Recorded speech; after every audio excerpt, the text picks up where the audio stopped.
और आज हम स्टार्ट करेंगे 12th एनसीईआरटी का हिंदी मीडियम में संबंध एवं फलन, रिलेशन एंड फंक्शंस।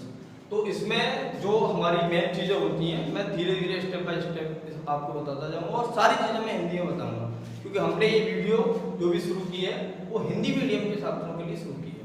तो सबसे पहले अगर हम संबंध और फलन को समझना चाहते हैं तो बात करें कि संबंध क्या होता है। तो संबंध को समझने से पहले हमें ये आवश्यक है कि हम ये जानें कि समुच्चय क्या होता है, जो कि 11th क्लास का पहला चैप्टर है। उसमें हम थोड़ी सी बहुत ज्यादा डिटेल में तो जाएंगे नहीं, थोड़ा सा ही बताएंगे। तो जो समुच्चय की बात करें तो वस्तुओं का सुपरिभाषित संग्रह समुच्चय कहलाता है। अगर वस्तुओं को हम परिभाषित रूप में बताएंगे तो ही उसे हम समुच्चय कहेंगे, नहीं तो वो समुच्चय नहीं कहलाएगा। उदाहरण के लिए अगर हम देखें, जैसे अंग्रेजी वर्णमाला के स्वरों का समुच्चय, स्वरों का समुच्चय तो ए, ई, आई, ओ, यू। तो ये हमारा जो समुच्चय होगा ये कभी बदलेगा नहीं, चाहे मैं हूं, चाहे आप हो, चाहे कोई भी अगर इसको रहेगा तो अंग्रेजी वर्णमाला के स्वर ए, ई, आई, ओ, यू ही रहेंगे हमेशा। अब बात आती है कि समुच्चय कब नहीं होगा, जब चीजें परिभाषित ना हो। जैसे कि हम बात करेंगे क्लास के टॉपर का समुच्चय, तो टॉपर परिभाषित नहीं हो सकता है कि किसी के अकॉर्डिंग कोई और टॉपर हो, किसी के अकॉर्डिंग कोई, जैसे कि फुटबॉल में कोई और टॉपर है, क्लास में जो मैथ है तो उसमें कोई और टॉपर है, फिजिक्स में कोई और टॉपर है। तो ये सारी चीजें हम, तो वो हमारा समुच्चय नहीं होगा, ये हमारा समुच्चय होगा। तो इसका उपयोग हम पूरा, जब भी हम संबंध एवं फलन दोनों चीजें समझेंगे उसमें पूरा आएगा। इनको कहते हैं हम अवयव, जो इसके अंदर लिखे होते हैं अवयव, जो इसके एलिमेंट बोलते हैं इंग्लिश में और हिंदी में बोलते हैं अवयव। और इसे हमेशा हम जो बीच वाला कोष्ठक, महिला कोष्ठक बोलते हैं, इसमें ही लिखेंगे, ठीक है। और इसे कैपिटल लेटर, जैसे कि अगर मान लो मैं इसे डिनोट करना चाहता हूँ ए से, और जो अंदर लिखा हुआ है मैं एक चीज भूल गया, इसमें क्या है ना, हमें जो भी चीजें लिखनी है वो स्मॉल लेटर में लिखनी है, ए, ई, आई, ओ और यू। कैपिटल लेटर में बाहर बनाएंगे, अंदर स्मॉल लेटर में। अब इसके बाद जो काम में आएगा वो होता है कार्तीय गुणनफल। कार्तीय गुणन, इंग्लिश में इसे कार्टेशियन प्रोडक्ट बोलते हैं। तो कार्तीय गुणनफल को दर्शाने के लिए a क्रॉस b से रिप्रेजेंट करते हैं। इसे a गुणा b ना कहकर हम a क्रॉस b कहते हैं। इसमें a भी एक समुच्चय है और b भी एक समुच्चय है। तो दो समुच्चयों का गुणनफल हमारा कार्तीय गुणनफल कहलाता है। जैसे कि a बराबर हमें दिया गया मान लो 1, 2, 3 और b बराबर दिया है a एंड b। अगर हमें इनका Cartesian product a cross b निकालेंगे तो a क्रॉस b होगा हमारा 1, and 1, 1, 2, a, 2, b and 3, a और 3, b। इसे हम कार्तीय गुणनफल कहते हैं। तो जो हमारा इनको, ये होते हैं क्रमिक युग्म, ये है हमारा क्रमिक युग्म। अगर हम क्रमिक युग्मों की बात करें तो कार्तीय गुणनफल कुछ नहीं होता है, बस क्रमिक युग्मों का समुच्चय होता है। जो कि क्रमिक युग्म होते हैं उसमें पहला अवयव जो होता है वो पहले समुच्चय से संबंध रखेगा और जो दूसरा अवयव होता है वो दूसरे समुच्चय से संबंध रखेगा।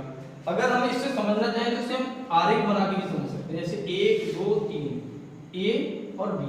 अब ए का संबंध 1 से और ए का संबंध 2 से, एक का संबंध 2 से तो बी ए से और एक का संबंध बी से, एक का 3 का संबंध ए से और 3 का संबंध बी से। यही हमने इसमें डिनोट किया है। जैसे कि 1 का ए से और 1 का बी से, 2 का ए से, 2 का बी से, 3 का ए से और 3 का बी से। तो ये हमारा कार्तीय गुणनफल होता है। अगर इसमें हम कुल अवयवों की बात करें, अगर मान लो ए में n अवयव है, ए में जो अवयवों की संख्या है वो n है और बी में अवयवों की संख्या m है, तो a क्रॉस b में कुल अवयव m इंटू n होते हैं।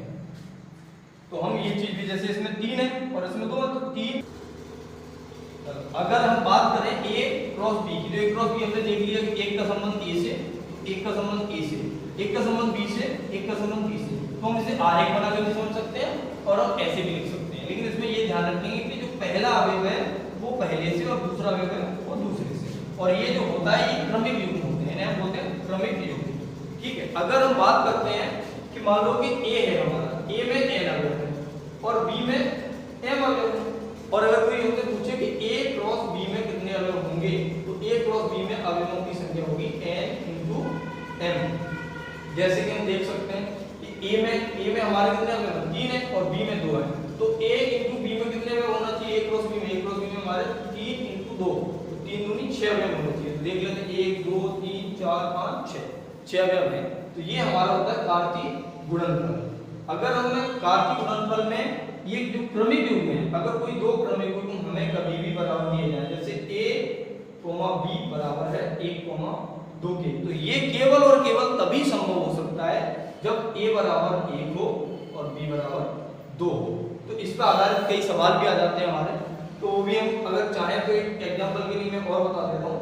जैसे x + 1, y + 2 = 3, 4 है।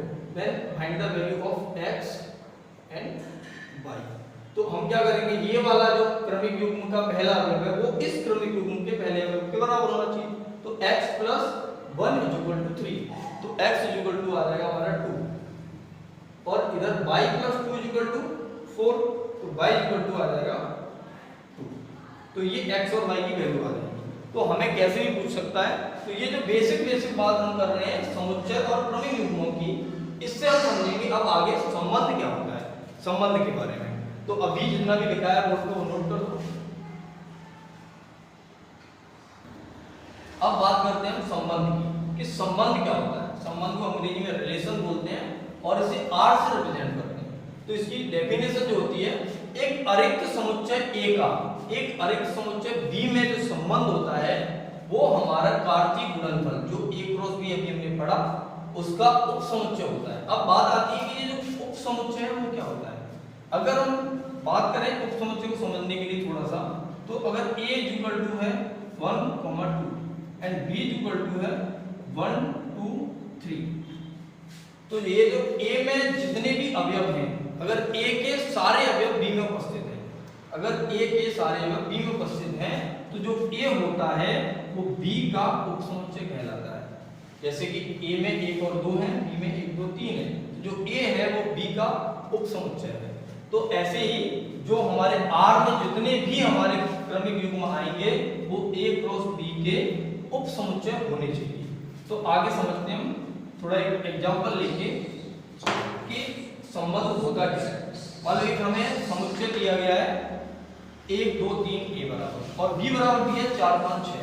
तो सबसे पहला काम मैं तुम्हें a क्रॉस b निकाल के दिखाऊंगा। a क्रॉस b क्या होता है? a क्रॉस b का मतलब पहले का 1, 4, फिर 2 का 1 का 5 से, फिर 1 का 6 से, फिर 2 का 4 से, फिर 2 का 5 से और 2 का 6 से, फिर आगे आता है 3 का 4 से, 3 का 5 से और 3 का 6 से। ये जो हमारा आया a क्रॉस b। अब जितने भी हमारे रिलेशन बनेंगे या जो भी a से b में कोई रिलेशन बन सकता है वो a क्रॉस b का उपसमुच्चय होना चाहिए। फॉर एग्जांपल मान लो कि हमें कोई r दिया है। r इस प्रकार है कि x, y such that y is greater than x for all x belongs to a and y belongs to b। मतलब हमें r एक क्रमिक युग्म दिया गया है जिसमें y x से बड़ा है, जहां पर जो x है वो a से संबंध रखेगा और y है वो b से संबंध रखेगा। अगर हम इसका संबंध बना के देखें कार्तीय गुणनफल के रूप में या क्रमिक युग्मों के रूप में, तो जो r हमारा है, अगर हम बात करें पहले वाले में, तो y is greater than x, तो y जो है वो x से बड़ा है, तो हमारा ये भी आ जाएगा। या यही तो समझ लेते हैं y ये इससे बड़ा है, इधर भी y 1 से बड़ा है, इधर भी y 1 से बड़ा है, 2 भी 4 से बड़ा है, 5 भी 2 से बड़ा है और इधर 4 भी 2 से बड़ा है, 5 भी 2 से बड़ा है, 6 भी 2 से बड़ा है।